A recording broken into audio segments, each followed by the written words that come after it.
The following program was provided by an independent producer solely responsible for its content. The opinions expressed do not necessarily represent the views of this station, its staff, board of directors, or underwriters.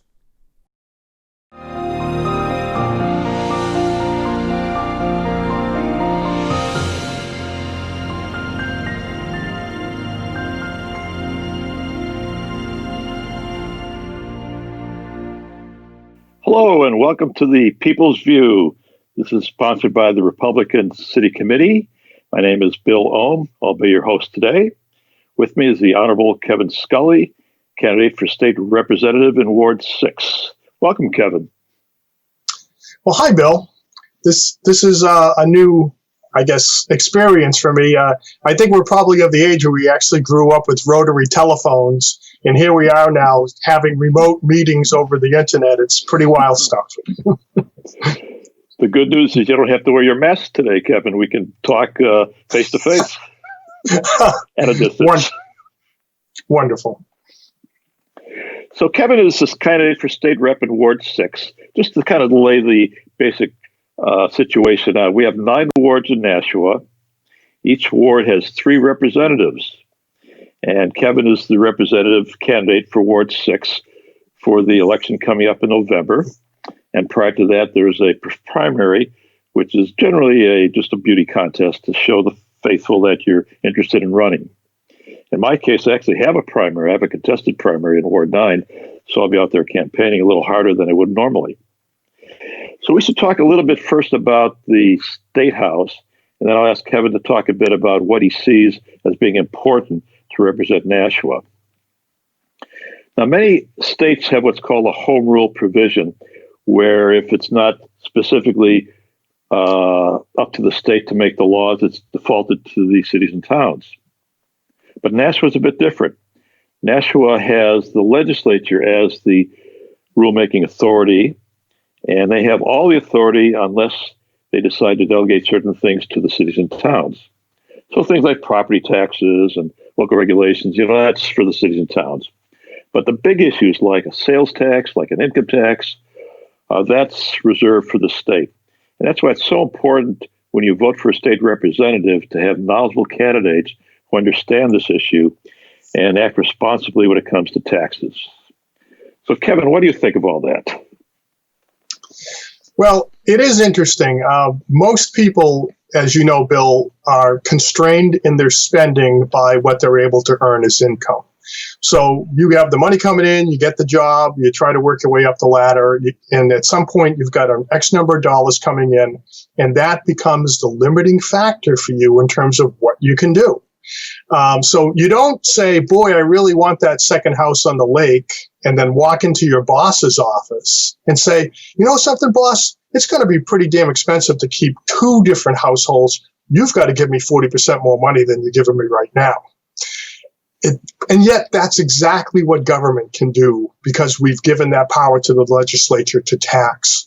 And so what you really need is to have somebody up there who views every dollar that's being talked about by spending of the state government, somebody who understands that's actually somebody else's money, and to treat it with the proper respect that they should. Yeah, that's very, very important, Kevin. When I think about the taxes, one of our opponents, a Democrat in, I think in Ward 7 next to you, is proposing, of all things, a sales tax on electronics, which is just the beginning of a sales tax on electronics plus, and pretty soon you have a sales tax. Well, yeah, I think you're talking about the Representative Skip Cleaver, who actually, ironically, is also an alderman in the city of Nashua. And you would like to think that as an alderman, he would know that the one thing you don't want to do is destroy the business model and the tax base that we have here in Nashua. But that's exactly what that tax would have done. And I did write an article about that. You may have seen it. I post a lot of things up on the Granite Grok talking about this. And the title of my article was, "If you tax it, they won't come." And I think it's really important that we understand that there's always going to be a reaction to something that you do. And our business model in Nashua is that we have a tremendous amount of people coming over the border and spending their money here because we're tax-free. So even if you put a 1% tax on things, suddenly everybody goes, well, why should I get in my car and drive up there? They're taxing me too. And the business, volume drops off by 30 or 40%. The revenue drops off. And by the way, those businesses are paying us taxes on their profit and their payroll. If we start wiping our businesses out, guess who they're coming after? The homeowner. Yeah, that's an excellent point, Kevin. And we're up to our ears with property taxes in the city. They keep raising the property taxes. We've had a revaluation. My property taxes went up quite a bit. It's not a good deal. So we have the issue of the aldermen then with their spending. And what do they want to spend on now, Kevin? Well, that's something we're going to have to take up again next year when we have the opportunity to revisit who's actually representing us at the city level. But right now we're talking about who is going to be representing you at the state level. And it does impact us locally here as well. So you want to send the right people up there to watch after your interests. I would tell you that I've been there. I've actually served a term. So I've been up there. I know how it works. I understand the processes and procedures. I know most of the people, at least the very important ones. And I've worked with people on both sides of the aisle to get, I think, meaningful legislation passed to improve the lives of the people here in Nashua and across New Hampshire. And I just want you to, I guess what I'd say to somebody is you have such busy lives. You really can't be thinking about what's happening up there in Concord on a daily basis.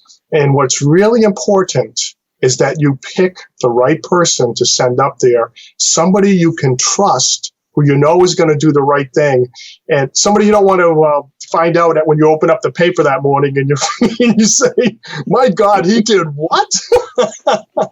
So I think I am a conservative in that I don't say yes to every idea that people throw at me. I think it through. I try to make sure that it's going to be something that is a benefit and improvement to everybody. And if it's not a good idea, I am not afraid to say no. Well, that's just say no, as Nancy Reagan might point out. I'm thinking also there's other issues besides the basic raising of taxes that we have to deal with in the legislature, and that's the annual budget, which is how we allocate the resources to the right parties. We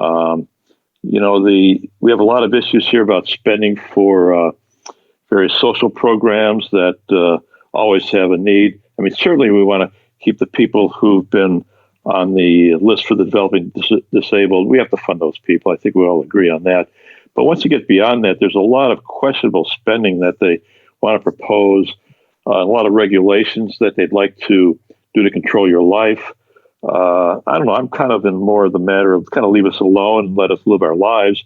But they seem to want to throw a lot of regulations at us, Kevin. Well, that's very true. It's rather ironic that most conservatives, and I honestly would consider myself one, don't look to the government for answers or to solve our problems. We try to do that ourselves.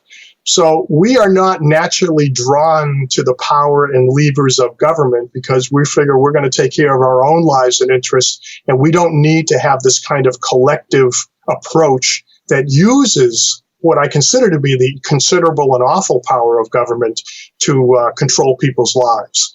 So you've got a group of people who are just itching to get up there and do what they think is going to be right for everybody. And I got to tell you, very often that can spin horribly out of control. So we need to have people who understand, and especially in hard times. And we are going to be entering into some fiscal hard times. This COVID virus has, and the reactions of the government in terms of shutting down our businesses is going to be absolutely devastating to the revenue stream of the state government.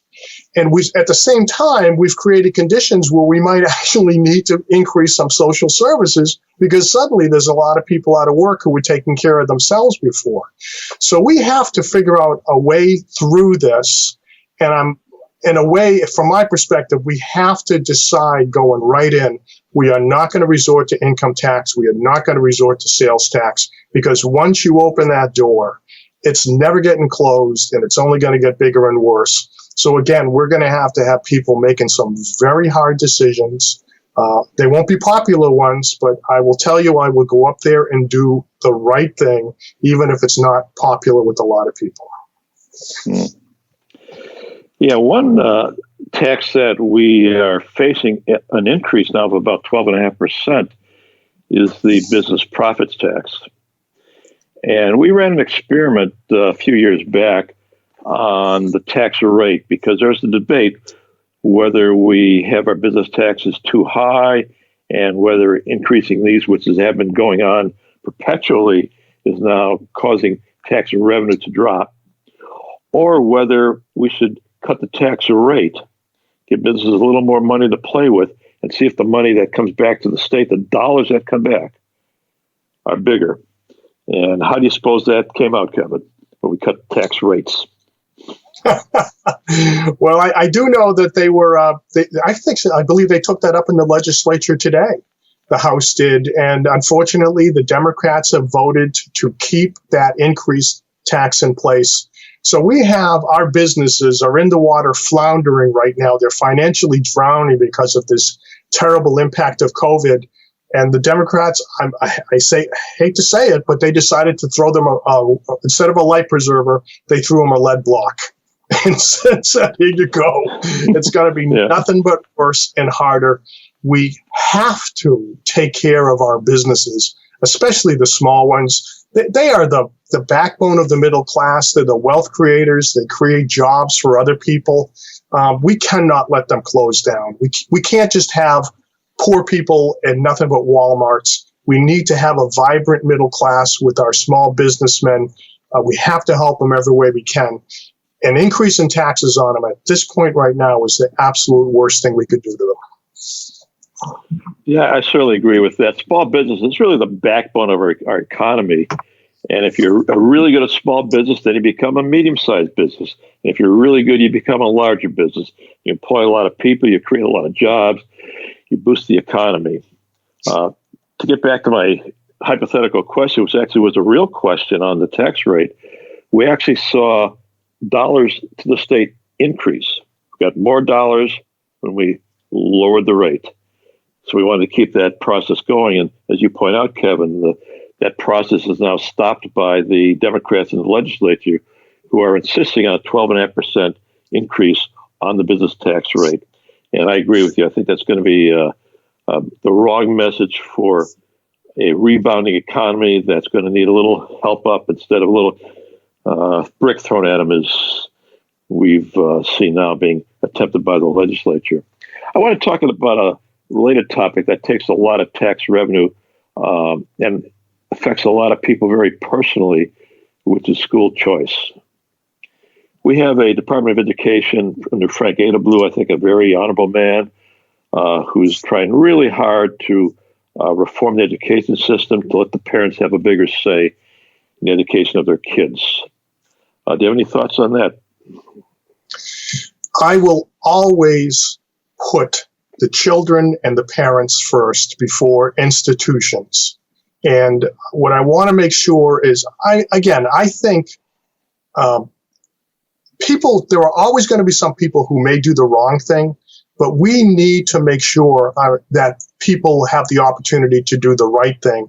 And most parents do have their children's best interest in hearts.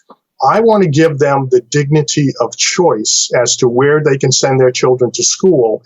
And I want to make sure as much of the funding, certainly at the state level, that we bring in and give to back to the educational system.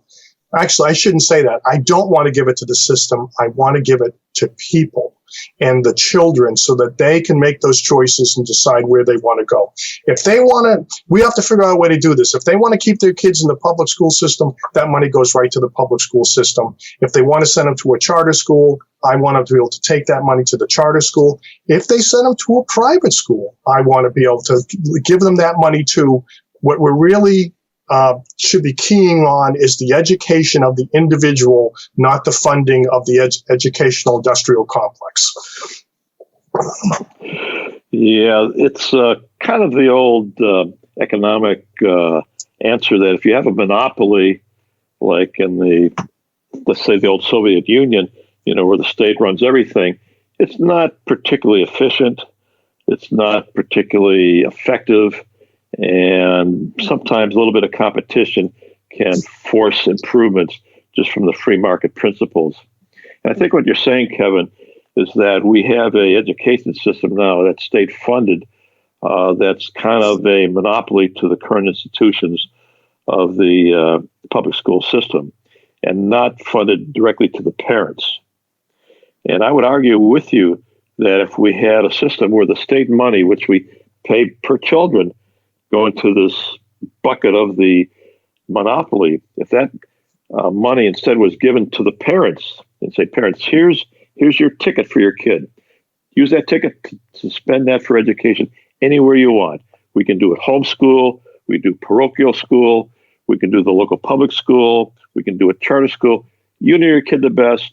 Why don't you take this check and put that where you think it's best for your kid? Exactly, Bill. I think that is exactly the right approach. As you said, unfortunately, government has no incentive to do it better, cheaper, and faster. As a matter of fact, government there's a disincentive to do that, because if they start not spending every dollar they're given, suddenly they're afraid that they won't get the same amount the next year. So they will always spend right up to what they have, and then they'll always tell you they need more. So we have to create a system of competition. The best way to do that is to let the money follow the child and the family, and let the people who, have the vested interest in the success of each individual child, which is the parents, let them make those decisions. Yeah, that's very crucial.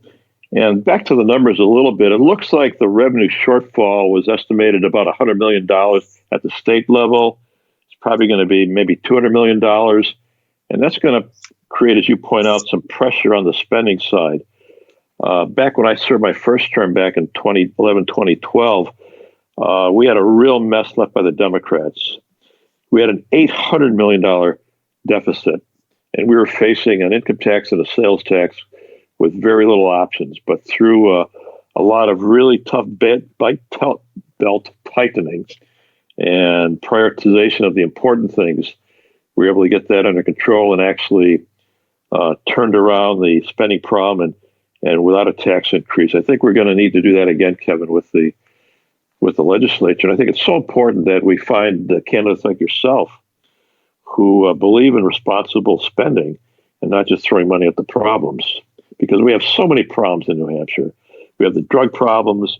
We have the education concerns. We have less kids going to school now, but we're spending more per kid. That's the wrong trajectory. One of the really serious problems, though, we have is this opioid crisis, though, Kevin. It's not politically correct to say this, but the drugs come over the border from Lawrence, Massachusetts. They work their way into Salem, into Nashua, onto Manchester. It's a real problem. Do you have any thoughts on how to deal with this opioid problem in New Hampshire? Boy, you really, where are the softball questions, Bill?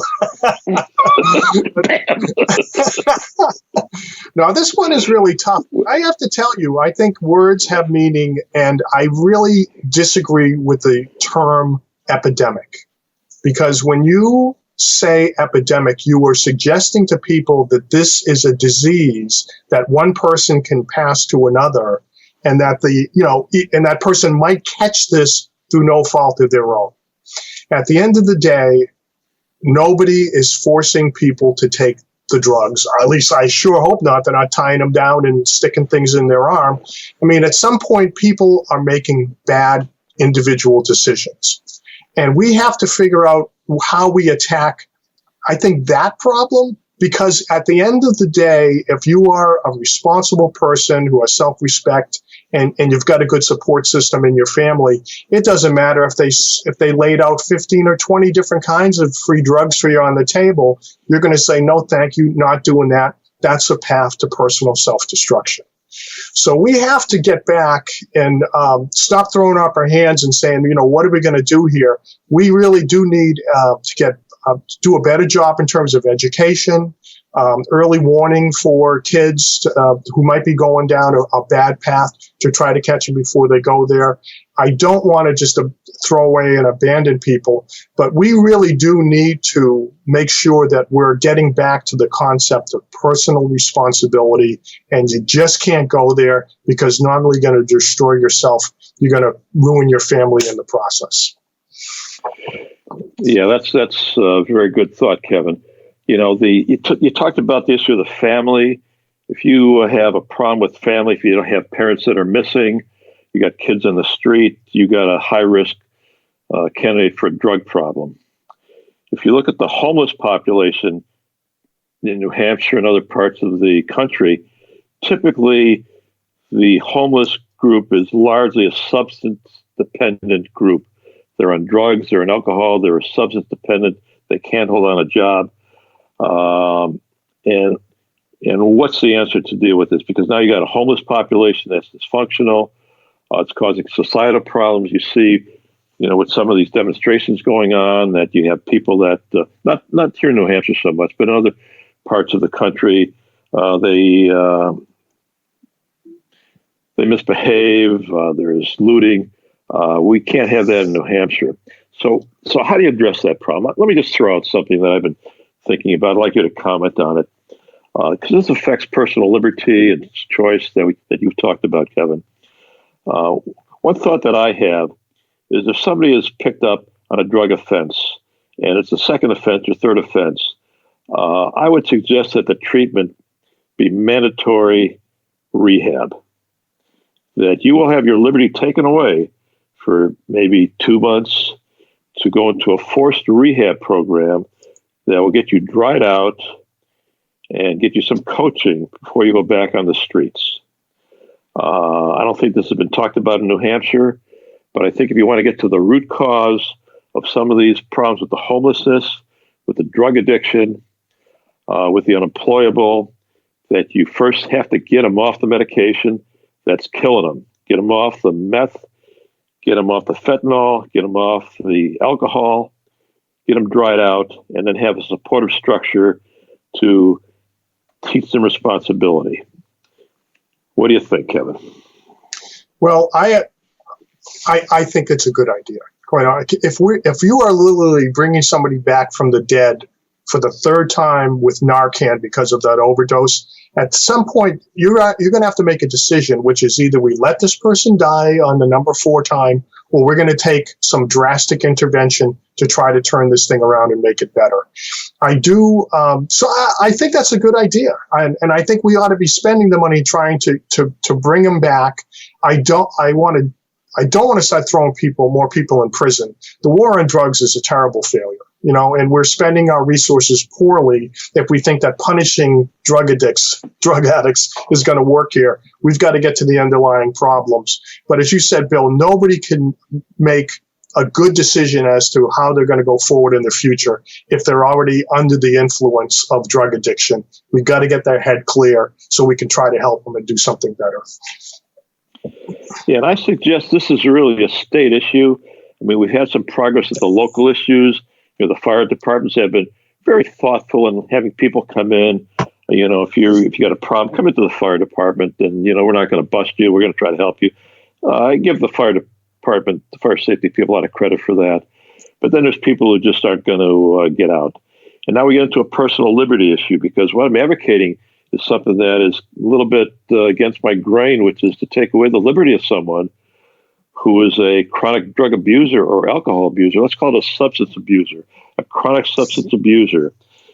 And we're going to take away their liberty, not jail, because that's just going to, delay the issue, make it worse. But I'm thinking of, Laconia State School, for example. We got some grounds up there that have been used for the mentally disturbed people decades ago that now have been abandoned with the miraculous medications that have come out for depressants and schizophrenia and manic depressive disease. But people aren't always taking these. And I'm wondering if we shouldn't look at redeploying that institution, cleaning it up, and having that as a rehab facility for drug abusers, and have a law in place that says that we will take away your liberty for 2 months if you are, say, the third-time abuser, because we just can't have you destroying your life and affecting the lives of your friends and neighbors the same way. Yeah, Bill, I think it's worth a try, because what we're doing right now is not working. And I think we actually just could be almost zero revenue neutral if we decide to divert some of the monies that we're spending on punishing and imprisoning people, and we use it to try to help them instead. So I'm willing to give it a try. We should try something new and different. This sounds like it might work. Yeah, there's been many programs, for education and stuff, but I think, people drop out, they go up back in the street. That's why I'm thinking that this drastic idea of taking away their liberty for a couple of months, you are assigned to a drug rehab facility. It's not jail, but you are going to be on the grounds and you can't leave until you're dried out and had some counseling and had some behavior that would need to be changed for you to be a productive member. Because we have more jobs than we have people.